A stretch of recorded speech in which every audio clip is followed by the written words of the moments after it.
Assalamualaikum warahmatullahi wabarakatuh. Perkenalkan, nama saya Vini Pratiwi SP MSI. Saya merupakan dosen program studi Ilmu Pertanian Fakultas Sains Pertanian dan Peternakan di Universitas Islam Kebangsaan Indonesia. Saya memulai karir sebagai dosen tetap di Universitas Islam Kebangsaan Indonesia sesuai dengan SK nomor 065-SK-YKB-6-2021 yang disahkan oleh Ketua Yayasan Kebangsaan Biren pada tanggal 7 Juni 2021 sampai dengan sekarang.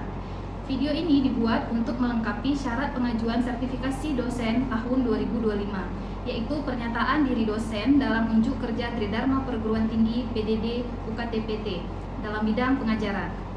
Pada kesempatan ini, izinkan saya memaparkan mata kuliah yang saya ampu, yaitu Dasar-Dasar Perlindungan Tanaman dengan bobot 3 SKS, yakni 2 SKS teori dan 1 SKS praktikum.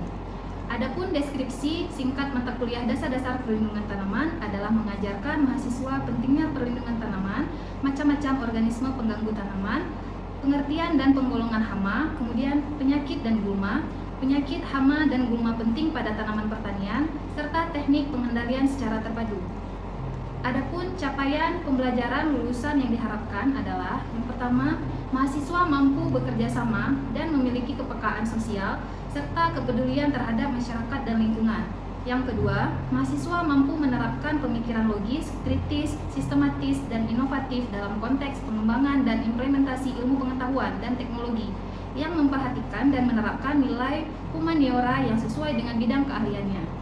Yang ketiga, mahasiswa mampu menentukan lokasi solusi permasalahan pertanian dengan menggunakan teknologi dan inovasi.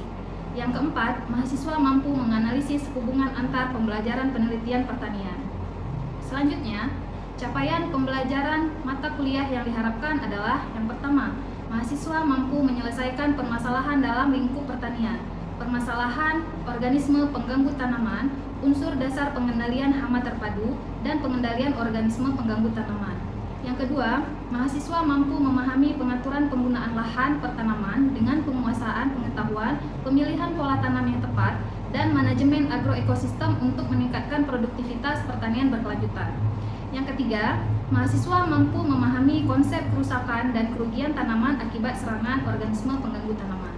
Yang keempat, mahasiswa mampu memahami prinsip dasar PHT dan kebijakan implementasi pengendalian hama terpadu.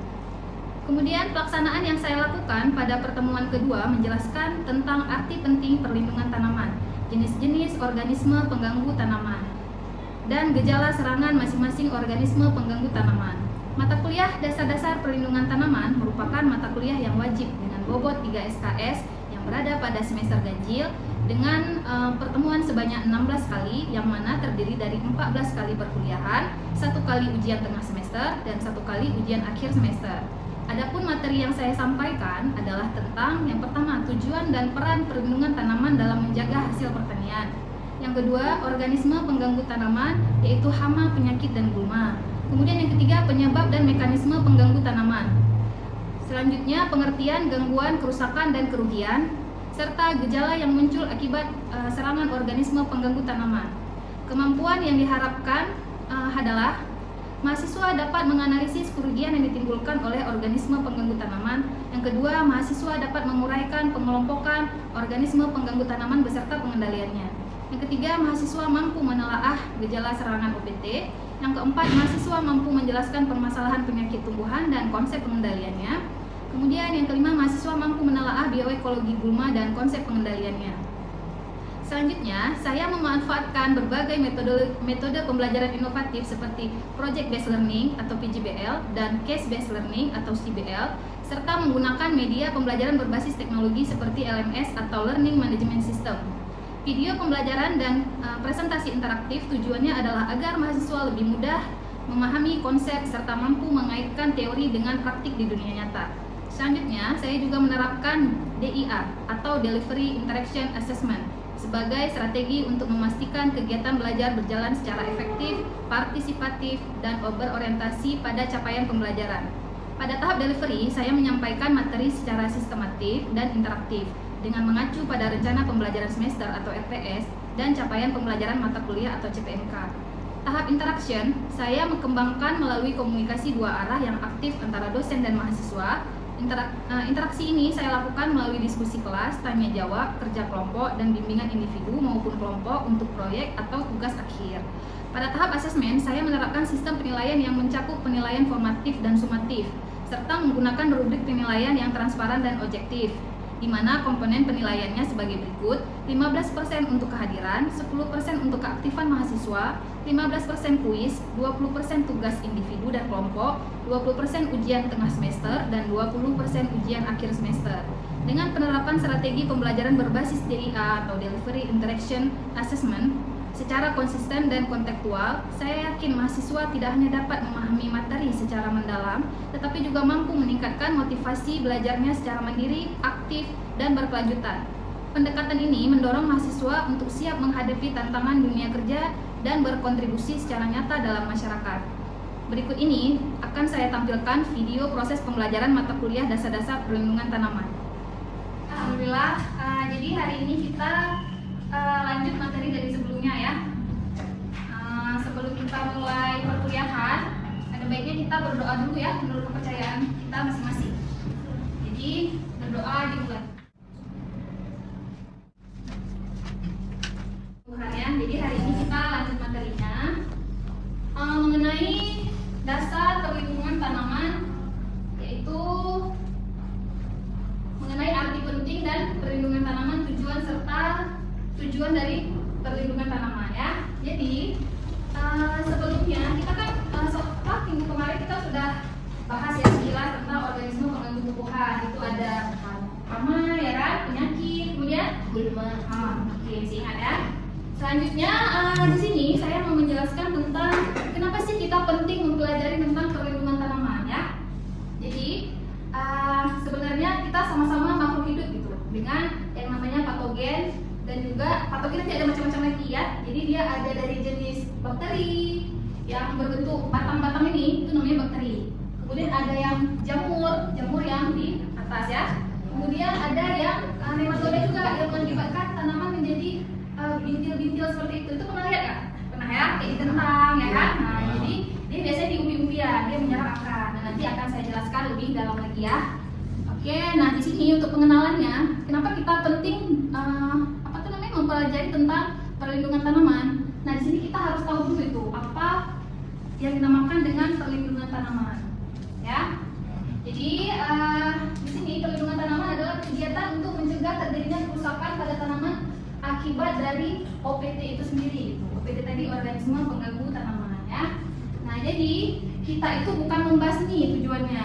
Jadi cuma melindungi tanamannya gitu ya. Jadi dia cuma pengendalian, bukan membunuhnya gitu. Karena kan sebenarnya apapun yang hidup di dunia ini itu pasti ada tujuannya ya kan.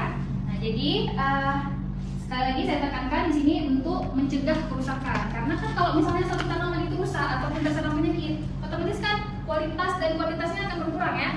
Nah, jadi dengan adanya kegiatan perlindungan tanaman ini, kita mampu melindungi tanaman dengan berbagai teknik. Nanti akan dijelaskan di slide selanjutnya. Oke. Nah, di sini perlindungan tanaman itu udah diatur sama pemerintah kita. Yang pertama itu ada peraturan pemerintah nomor 6 tahun 95 ya kan, tentang perlindungan tanaman. Apa itu bunyinya? Segala upaya untuk mencegah kerugian pada budidaya yang diakibatkan oleh OPT. Jadi semuanya udah diatur ya. Kemudian yang kedua itu ada di Undang-Undang nomor 22, yaitu tentang sistem budidaya pertanian berkelanjutan. Jadi kita intinya tidak boleh sembarangan menggunakan yang zat-zat kimia gitu. Jadi tidak boleh langsung membunuh ya kan. Kalau menggunakan pestisida itu kan kita kayak otomatis membunuh dia langsung gitu ya kan. Kayak kita misalnya di rumah menggunakan semprot nyamuk gitu. Itu kan kita memang niatannya memang membunuh dia ya kan. Nah, jadi apapun yang menggunakan kimia sebenarnya itu tidak baik ya bagi lingkungan dan juga kelestarian alam. Oke.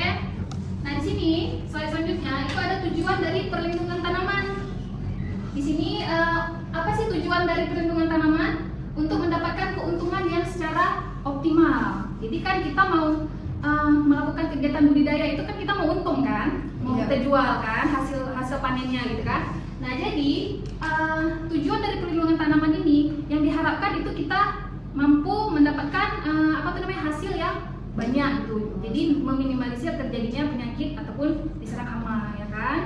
Nah, jadi di sini di gambar ini saya mau menjelaskan bahwa jadi kegiatan budidaya tanaman itu selain mendapatkan keuntungan dari segi ekonominya ya, misalkan kita dapat untung nih dari hasil panen kita, tapi juga kita harus memikirkan tentang kelestarian bumi gitu, tentang kesehatan lingkungan ya. Jadi kita bisa menggunakan kayak misalnya kompos yang alami gitu. Jadi jangan misalnya kita nih nanam jagung, kalian nanti misalnya praktikum ya kan, langsung kalian menggunakan semprot pestisida gitu, semprot misalnya pestisida yang sintetik atau kimia ya. Jadi kan alam kita akan rusak ya kalau misalnya kena kimia kan. Misalnya tanah berkali-kali kita pupuk pakai kimia, kita tidak memberinya seperti misalnya pupuk kompos ya kan. Itu kan tanah akan akan keras dia lama-kelamaan ya kan. Jadi kita harus imbangi juga dia dengan menggunakan pupuk kandang seperti itu. Oke, sampai sini ada yang mau ditanyain? Sebelum saya lanjut? Ada ya? Oke, saya lanjut ya. Nah, ini peran perlindungan tanaman. Jadi tadi udah tahu kita kenapa harus belajar tentang perlindungan tanaman, kemudian apa itu tujuannya, sekarang perannya itu apa ya kan? Ini saya mau menjelaskan dari satu tanaman, tapi di sini bukan tanaman yang sehat, tapi tanaman yang udah terserang penyakit ya. Nah, dari tanaman ini di sini saya mau menjelaskan misalnya nih, jadi setiap itu ada patogen itu kan tadi makhluk hidup ya, mau itu jamur, bakteri ya kan. Nah, jadi dia itu ada yang soil borne, ada yang airborne. Kalau yang soil itu dia dari tanah, misalnya tanahnya udah ada patogennya, jadi otomatis dia akan menggerogoti si akarnya ya kan. Jadi kalau misalnya akarnya itu udah rusak ataupun udah terserang penyakit, otomatis apa kan dia nggak bisa, fungsinya nggak bisa kembali bagus ya. Nah, jadi otomatis dia akan mempengaruhi metabolisme keseluruhan si tanaman gitu ya kan. Nah, jadi kalau yang dia airborne dia dari udara. Jadi di udara ini kan sebenarnya banyak ya mikroba, itu jamur ya kan, tapi kan tidak kasat mata, tidak bisa tampak ya. Itu sudah pernah dijelaskan di materi mikrobiologi ya. Nah, jadi di sini apabila misalnya nih bagian akarnya itu terserang, maka dia kan akan mempengaruhi distribusi makanan atau nutrisi yang ada di akar ya ke atas. Nah, jadi otomatis dia misalnya daunnya akan layu. Ini satu sisi dia tanaman yang sehat, satu sisi tanaman yang sakit ya. Nah, jadi misalnya nih penyakit yang patogen yang berasal dari udara itu menyerang bagian daun. Biasanya pernah lihat nggak tanaman-tanaman cabai yang tiba-tiba layu? Pernah ya? Tanaman tomat tiba-tiba layu, itu namanya kena jamur fusarium ataupun dari jenis jamur ya. Nah, dia akan layu gitu, tapi dia kalau terserang bakteri dia basah, bau. Kayak misalnya kayak wortel yang udah panas. Nah, itu kenapa bau kan, berair. Nah, itu karena dia bakteri. Tapi kalau virus, dia itu daunnya akan mengkeriting. Pernah lihat cabai yang daunnya keriting nggak? Daunnya itu pasti kuning-kuning bercak kan? Nah, itu karena dia terserang oleh virus. Jadi gejala yang ditimbulkan itu beda-beda gitu ya, setiap jamur, bakteri ataupun virus gitu. Dan nematoda kayak tadi, dia tuh ada kayak bintil-bintil akarnya, biasanya kayak di kaca-kacang ataupun di kentang ya kan. Nah, jadi kalau misalnya daunnya itu bermasalah, otomatis kan pembungaan serta pembuahannya juga akan bermasalah ya. Jadi saling berkaitan antara satu bagian dan bagian lainnya pada tanaman gitu. Oke. Nah, di sini perannya apa? Untuk menjamin kepastian hasil serta memperkecil risiko dalam berproduksi suatu tanaman. Jadi diutamakan kita itu akan mengurangi tingkat serangan penyakit ya. Oke, nih di gambarannya ya. Dengan adanya perlindungan tanaman, maka kehilangan hasil dapat diminimalisir sehingga kualitas dan kuantitas tetap terjaga. Ini kan udah disortir ya buah-buahnya, udah yang bagus-bagus ya kan. Sedangkan yang terkena penyakit kan kita nggak bisa jual, orang nggak mau beli ya. Kalau kita pun pergi ke pasar, kita pasti pilihnya itu yang bagus-bagus kan, tidak yang lebam ya kan. Nah, kalau ini misalnya nih cabai kalau misalnya pernah nggak nampak cabai yang ada hitamnya, ya kan, kayak busuk ya kan. Nah, itu jamur Anthracnosa. Jadi dia disebabkan oleh Polytrophicum capsicum ya. Nah, itu akan mengurangi nilai jual kan. Otomatis misalnya nih harga jual cabai 50.000. Otomatis kalau misalnya tanamannya jelek kan ditawar ke orang ya. Udah Bu, 30 aja gitu ya. Karena kan cabainya udah banyak terserang penyakit gitu. Nah, itu yang saya maksud tadi dengan adanya perlindungan tanaman, otomatis akan memperkecil kerugian gitu. Kan kita rugi ya, kita nanam pakai pupuk, pakai semuanya kan, pakai semprot gitu ya. selanjutnya, nah ini tadi organisme mengganggu tanaman ini sekilas aja. Jadi kita hari ini membahas khusus tentang penyakit, ya kan? Nah ada juga hama. Nanti gulma itu di pertemuan selanjutnya. Nah kalau dia penyakit, ini saya mau menjelaskan lagi ketiga bagian ya. Kalau penyakit dia itu mengganggu proses fisiologis dari satu tanaman gitu. Jadi kan buahnya ini ya kayak busuk gitu ya kan. Tapi kalau hama dia pengganggu juga. Intinya ketiga-tiganya pengganggu gitu. Ya kan? Kalau si hama pernah lihat nggak kayak batang mangga tiba-tiba cabangnya mati? Ada satu cabang ya kan? Nah, itu karena apa? Karena digerogoti sama si hama itu di penggeret batang. Nah, pernah lihat kan? Misalnya satu tanaman nanti ada yang sebelahnya sehat ya kan? Nanti satu ranting tuh mati dia emang. Di padi ada juga, namanya itu penggeret. Jadi dia makan bagian dalam si batang. Pernah lihat ya? Oke, kalau yang sebelahnya itu gulma. Jadi gulma itu juga pengganggu tanaman yang tidak kita inginkan. Kayak misalnya nih kalian nanam cabai di lahan ya. Ada rumput-rumput, kenapa harus dicabut? Bukan karena estetik. Karena rumput ini, jadi dia itu mengambil nutrisi dari tanaman utamanya, ya kan? Kayak kita misalnya satu ruangan ini, kita kan kayak berebut oksigen ya. Kayak misalnya nih kita kalian ngekos gitu ya, misalnya beli nasi 1/2 bungkus, ya kan? Dibandingin 1 bungkus sendiri, pasti kan kita berkompetisi ya kan? Nah jadi istilahnya gulma ini dia akan mengambil nutrisi dari si tanaman dan dia juga akan mengambil cahaya, ya kan? Nutrisi kemudian cahaya, jadi mereka akan bersaing gitu, makanya harus dibersihkan gitu ya. Jadi biar tumbuhnya ini optimal, ya. Oke.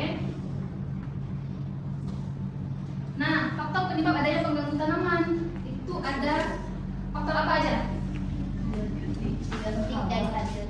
Oh, ya betul ya. Jadi biotik dan abiotik.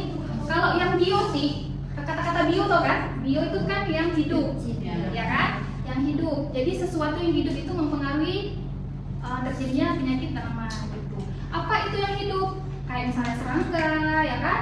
Jamur, virus, bakteri, nematoda itu kan hidup ya, walaupun dia kecil ya kan? Nah apa itu abiotik? Abiotik namanya juga A, ya kan? Abiotik berarti dia tidak hidup, tapi mempengaruhi adanya penyakit. Contohnya apa? Kayak misalnya angin terlalu kencang, kan bikin rebah padi ya, ya kan? Cuaca terlalu basah, misalnya hujan terus hujan banyak gitu ya. Kemudian kalau terlalu panas pun, ya kan itu akan mempengaruhi fisiologis dari tanaman. Jadi tanaman akan terganggu gitu proses fisiologisnya. Jadi makanya ada faktor biotik dan juga abiotik ya. Nah, jadi ini masuk ke intinya. Gimana sih cara penyakit itu ataupun bakteri itu masuk ke tubuh tanaman? Ya kan? Kayak kita juga. Jadi si tanaman ini dia kan makhluk hidup ya. Kayak kita juga kan. Kayak mau itu hewan, mau itu manusia ya kan. Nah, jadi kalau misalnya kita luka nih, kita luka kan itu bisa masuk segala penyakit ya, bakteri, virus, kok kita tutup ya kan, infeksi. Makanya dia harus kalau luka itu harus dicuci lalu ditutup ya kan. Nah kalau misalnya di tanaman itu juga gitu. Jadi di sini ya. Nah jadi ini ada 3 tahapan. Jadi yang pertama itu tahapannya apa? Menempel dulu dia, baru dia penetrasi, kemudian adanya infeksi ya kan. Kalau yang menempel itu dia ini nih. Ini kan kayak jaringan tanaman ya, ataupun kita bayangin aja jaringan kulit kita gitu, ya kan, jaringan teratasnya epidermis. Jadi kalau sesuatu itu luka ataupun apa gitu ya kan, lecet, itu kan pasti akan terbuka ya kan jaringannya, ya kan, itu akan memudahkan si jamur-jamur atau bakteri tadi masuk gitu ke luka itu. Dengan adanya luka-luka alami itu, misalnya nih baru siap dipangkas tanaman, ya kan, misalnya kita baru pangkas nih terlalu semak, udah semak kali nih tanamannya. Kita pangkas lah ya kan dia adanya pelukaan ya kan, kan dia terbuka tuh, kayak kita juga luka, kayak kita jatuh gitu kan, luka.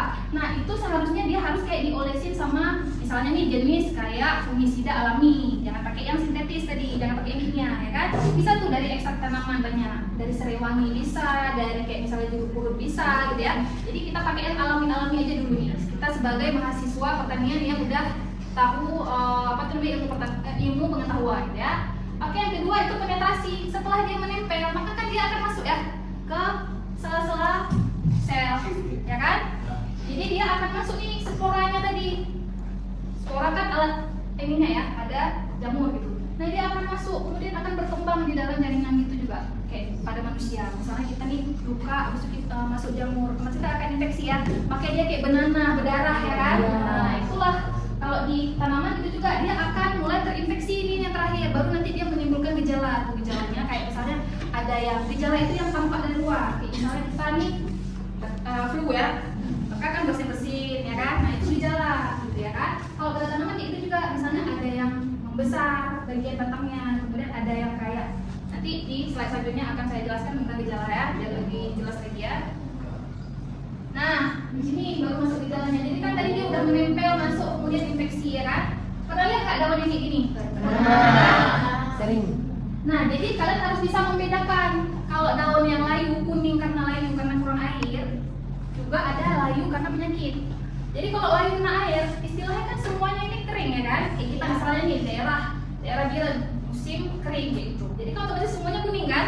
Nggak ada yang kayak pilih-pilih kasih gitu kan? Kalau ini kan kayak kita panuan di badan, tiba-tiba ada putih gitu kan? Nah jadi itu juga kalau di penyakit, kalau dia terserang penyakit, contohnya dia kayak gitu, enggak semuanya kuning, jadi cuma bagian-bagian spot-spot tertentu aja dia kuning, ya. Itu yang namanya juga gejala nekrosis, jadi dia menguning gitu, yellowing namanya ya. Kemudian ada wilting, kayak lanas, tau kan? Kayak tiba-tiba busuk aja gitu di pangkalan. Ya, pangkalannya. Ya, pernah lihat kan? Ya. Nah, jadi itu namanya wilting. Wilting itu adalah layu akibat gangguan dari penguapan dan proses osmosis, ya. Kemudian ada yang spot, jadi dia bercaknya atau karatnya itu berspot-spot, biasa di daun daun jambu ya, pernah lihat kan? Nah, ya kan? Kayak misalnya dia coklat-coklat, daun padi itu juga tuh, ada ya? Nah, jadi itu karena penyakit jamur ya, karena jamur.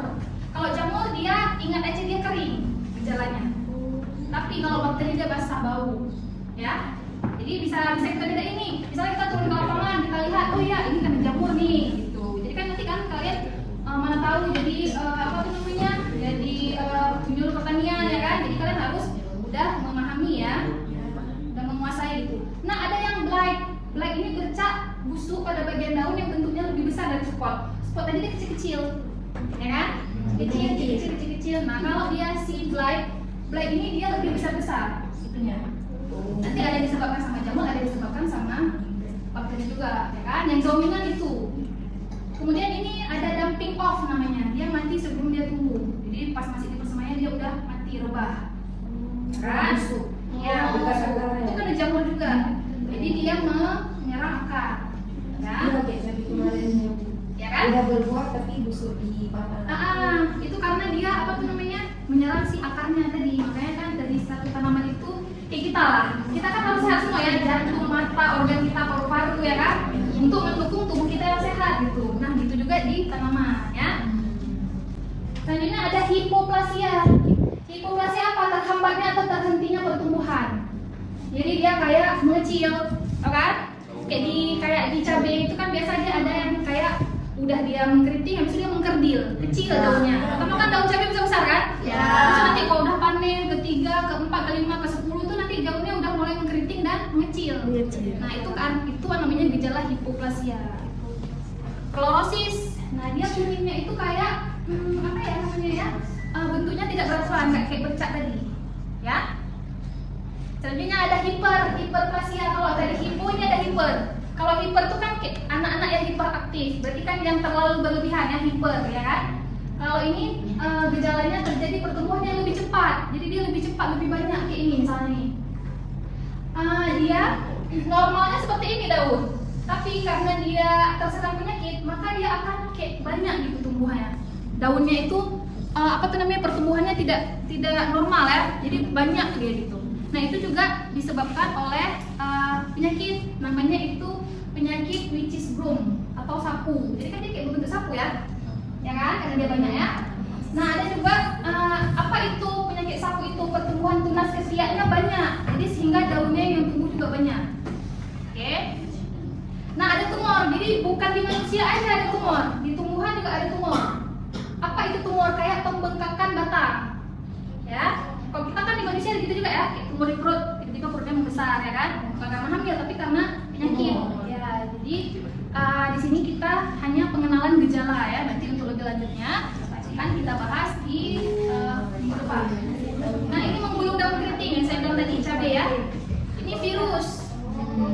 kalau mengkardium, mengkuning itu virus, ya,